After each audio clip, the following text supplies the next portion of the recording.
친구들이 새해 모임 단톡방을 만드는데 당신만 빠져있더라고요. 속으로는 안도의 한숨이 나오면서도 뭔가 잘못된 건 아닐까 불안해지죠. 나는 왜 이렇게 혼자가 편할까? 사회성이 부족한 건 아닐까? 그런데 말이에요.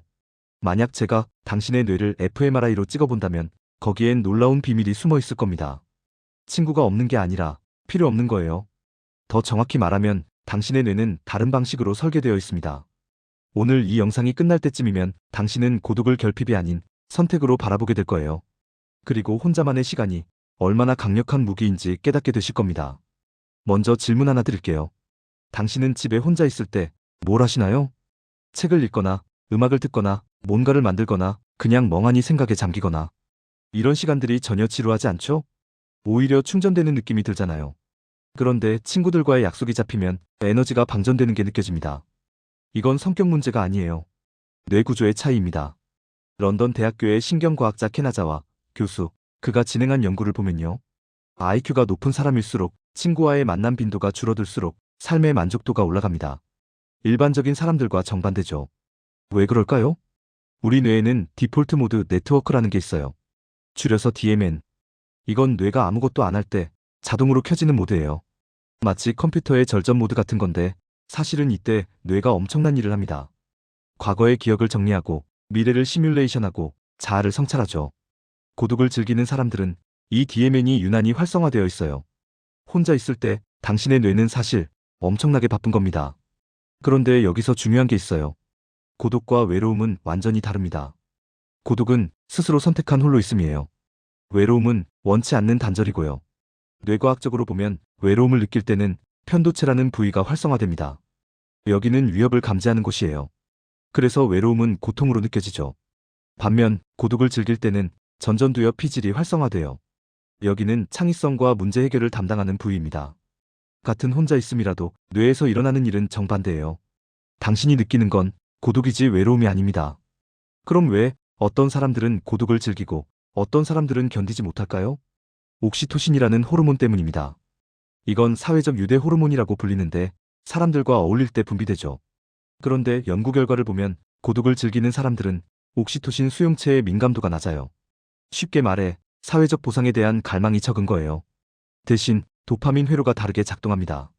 새로운 아이디어를 떠올리거나 깊이 있는 사색을 할 때 도파민이 분비되는 거죠. 다른 사람들이 파티에서 느끼는 즐거움을 당신은 책 한 권에서 느낍니다. 뇌의 보상 체계 자체가 다른 거예요. 여기서 첫 번째 팁 드릴게요. 사회적 에너지 배터리를 관리하세요. 당신의 뇌는 사회적 상호작용을 처리할 때 훨씬 더 많은 에너지를 소모합니다. 특히 전전두엽이요. 다른 사람의 표정을 읽고 적절한 반응을 선택하고 사회적 규칙을 따르는 게 당신에게는 수동이 아니라 능동이에요. 그래서 피곤한 겁니다. 이건 약점이 아니에요. 오히려 당신의 뇌가 더 정교하게 작동한다는 증거죠. 그러니 사회적 약속 후에는 반드시 회복 시간을 확보하세요. 혼자만의 시간이 당신에게는 선택이 아니라 필수입니다. 두 번째로 알려드릴 건 하지만 세 번째 방법이 진짜 핵심입니다. 그건 잠시 후에 말씀드릴게요. 먼저 이것부터 보시죠. 워킹 메모리라는 개념이 있어요. 작업 기억이라고도 하는데 뇌가 동시에 처리할 수 있는 정보의 양이죠. 여러 명이 동시에 떠드는 자리에 가면 머리가 지끈거리지 않나요? 그건 당신의 워킹 메모리가 과부하 상태에 빠지기 때문이에요. 반면 혼자 있을 때는 뇌가 한 가지 일에 온전히 집중할 수 있죠. 그래서 고독을 즐기는 사람들은 디버크에 특화되어 있어요. 깊이 있는 작업, 창의적인 사고, 복잡한 문제 해결. 이런 건 혼자 있을 때만 가능합니다. 실제로 역사 속 천재들을 보세요. 아이작 뉴턴은 패스트가 유행해서 대학이 문을 닫자 고향에 틀어박혀 2년간 혼자 지냈어요. 그 시간에 만유인력의 법칙을 발견했죠. 알베르트 아인슈타인은 특허청 직원으로 일하며 출퇴근길에 혼자 생각에 잠겼어요. 거기서 상대성 이론이 나왔습니다. 빌 게이츠는 지금도 1년에 2번씩 생각 주간이라는 걸 가져요. 아무도 만나지 않고 혼자 오두막에서 책만 읽죠.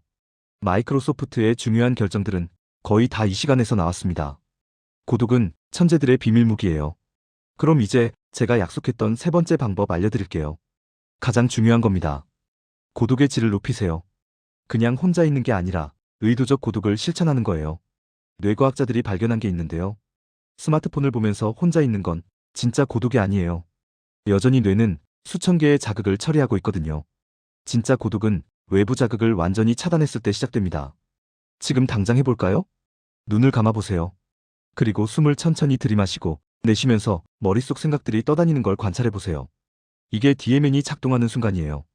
이런 시간을 하루에 딱 15분만 가져도 뇌의 창의성이 37% 증가한다는 연구 결과가 있습니다. 그런데 사람들은 물어보죠. 그래도 인간은 사회적 동물 아닌가요? 맞아요. 우리는 분명 사회적 동물입니다. 하지만 정도의 차이가 있어요. 어떤 사람은 매일 친구를 만나야 행복하고 어떤 사람은 한 달에 한 번이면 충분하죠. 이건 뇌의 사회성 회로가 얼마나 민감하게 설정되어 있느냐의 차이예요. 중요한 건 남들의 기준에 자신을 맞추려고 하면 당신의 뇌는 계속 스트레스를 받습니다. 코르티솔이라는 스트레스 호르몬이 만성적으로 분비되죠. 그럼 면역력이 떨어지고 우울증 위험도 높아집니다.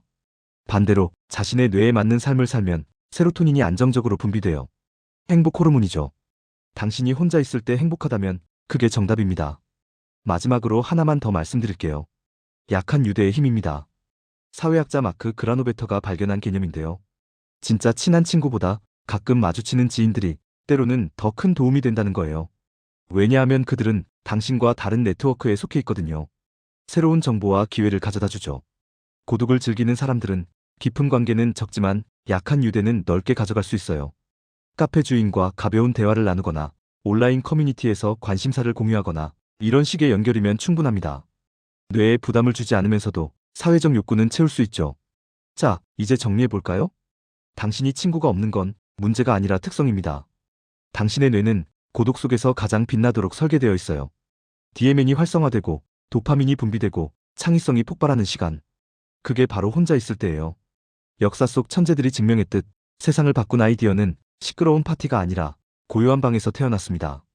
이제 당신이 할 일은 간단해요. 첫째, 사회적 에너지 배터리를 관리하세요. 약속 후엔 반드시 회복 시간을 가지세요. 둘째, 워킹 메모리를 지키세요. 불필요한 소음과 자극에서 벗어나세요. 셋째, 의도적 고독을 실천하세요. 하루 15분, 완전히 혼자만의 시간을 가지세요. 이 세 가지만 지켜도 당신의 삶은 완전히 달라질 겁니다. 마지막으로 이 문장을 기억하세요. 고독은 나약함이 아니라 강함이다. 당신은 혼자 있을 수 있는 용기를 가진 사람이에요. 대부분의 사람들은 혼자 있는 걸 견디지 못합니다. 그래서 끊임없이 누군가를 찾아다니죠. 하지만 당신은 다릅니다. 스스로와 함께 있을 수 있는 사람. 그게 진짜 자유예요. 이제 댓글창에 나는 고독을 즐기는 천재다라고 적어보세요. 소리내서 읽어도 좋아요. 당신의 뇌가 이 문장을 진실로 받아들이는 순간 모든 게 바뀝니다. 오늘도 영상 봐주셔서 고맙습니다. 당신의 고독이 세상을 바꿀 아이디어로 이어지길 바랄게요.